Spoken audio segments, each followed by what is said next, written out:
Hello students, this is our science class. As we have started the chapter how do organisms reproduce in our last video, and we have done about introductory part, what about asexual and sexual reproduction types. We have done the only names of asexual reproduction. Let's see them. First is binary fission. Fission का meaning होता है टूटना. ये मैं पहले भी आपको बता चुकी हूँ लास्ट वीडियो में कि फिजन का मीनिंग है टूटना. मतलब इसमें क्या होता है, बाई का मीनिंग है टू, मतलब कोई भी ऑर्गेनिज्म है वो टू डॉटर सेल में डिवाइड हो जाता है. ठीक है. डिवीज़न और splitting of all in two में डिवाइड हो जाता है.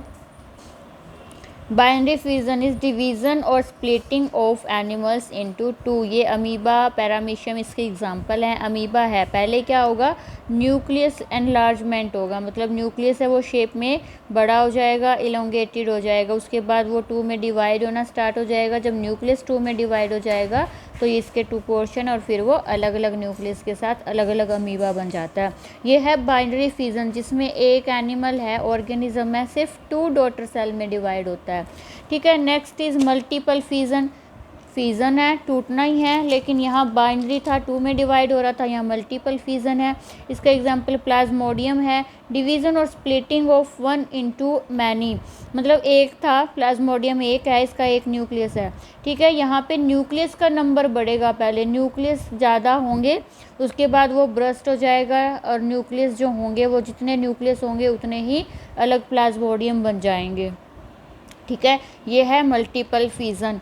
Next is budding. Budding hydra का मैंने एग्जांपल कल भी दिया था कि ये new organism develop from an outgrowth और बड से बडिंग, मतलब जैसे ये हाइड्रा है, यहाँ इसके बड निकलनी स्टार्ट हो जाती है, ये बड़ा होता रहेगा. जैसे ही इसका वेट ज़्यादा हो जाएगा ये इससे नीचे गिर जाएगा और गिरते ही वहाँ पे एक नया हाइड्रा बना लेगा. यीस्ट भी इसका एग्जाम्पल है. यीस्ट में इस तरह से एक्सटर्नल बडिंग होती है, मतलब उसमें भी इस तरह से होता है और वो जब अलग हो जाएंगे तो अलग यीस्ट बना लेते हैं.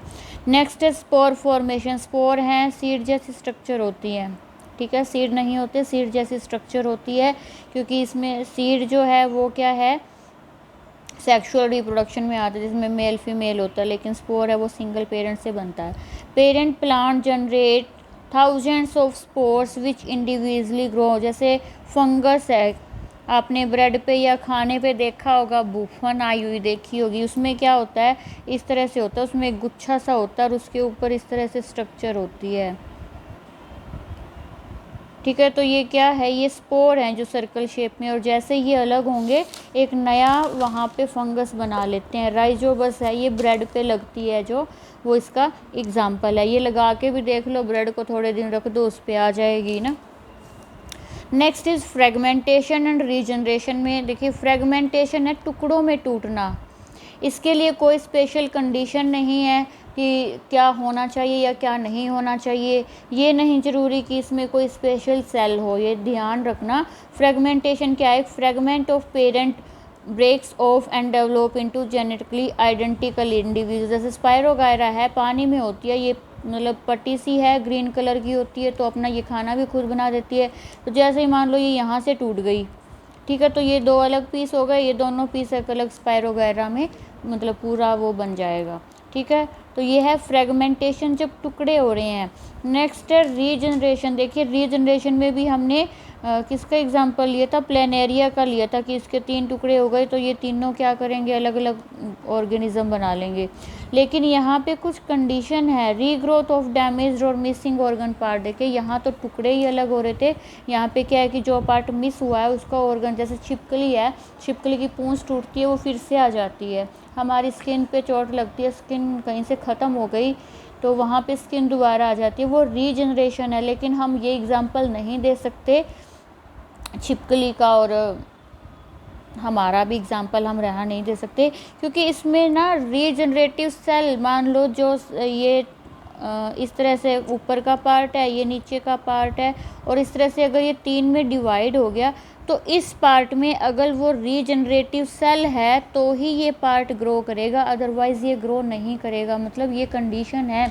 अब छिपकली हुई है, मान लो छिपकली की पूंछ टूटी, छिपकली के तो नई पूंछ आ जाएगी, लेकिन जो पूंछ थी वहाँ से तो नया ऑर्गेनिज्म नहीं बनेगा ना, वहाँ से नई छिपकली नहीं बनेगी। क्यों? क्योंकि उस पूंछ में वो रीजनरेटिव सेल नहीं है। ठीक है, सेम इज़ इन प्लेनेरिया। अगर इसके 3 टुकड़े हो गए, 4 हो गए, अगर वहाँ पे रीजनरेटिव सेल हैं तो ही वहाँ वो पूरा ऑर्गेनिज्म दोबारा बनेगा, लेकिन फ्रेगमेंटेशन में ऐसा कुछ चाहिए ही नहीं है। ठीक है, नेक्स्ट इज़ वेजिटेटिव प्रोपेगेशन। मतलब सीड के अलावा कहीं से, सीड के अलावा फ्लोर के अलावा कहीं से जब ग्रो करता है प्लांट तो उसको वेजिटेटिव प्रोपेगेशन कहते हैं, या फिर क्या कह सकते हैं, vegetative propagation is the process of multiplication in which A portion of fragment of plant body. मतलब प्लांट बॉडी का कोई टुकड़ा यूज़ किया जाता है, कोई भी पार्ट यूज़ किया जाता है एक नए प्लांट को उगाने के लिए। ठीक है, ये 2 टाइप्स का होता है, हमने कल देखा था, नेचुरल एंड आर्टिफिशियल। नेचुरल में देखिए बाय रूट आता है स्वीट पोटैटो, जिसे हम शक्करकंदी भी बोलते हैं। स्वीट पोटैटो है वो रूट है, जब हम खाते हैं तो भी हमें बाल से फील होते हैं ना उसमें, इसलिए वो रूट है। ठीक है, ये पहचान बता रही हूँ। एक होता है बाय स्टेम, जो पोटैटो है वो स्टेम है। ठीक है, हम पोटैटो को लगा देंगे, नया प्लांट उगाएगा। लीफ ब्रायोफाइलम है, लीफ है जैसे, उसके क्या होगा, जैसे ही वो गिरेगा तो यहाँ से इसके किनारों से नए प्लांट उगने स्टार्ट हो जाएंगे। ठीक है, आर्टिफिशियल प्रोपेगेशन डिटेल में हम नेक्स्ट वीडियो में करेंगे।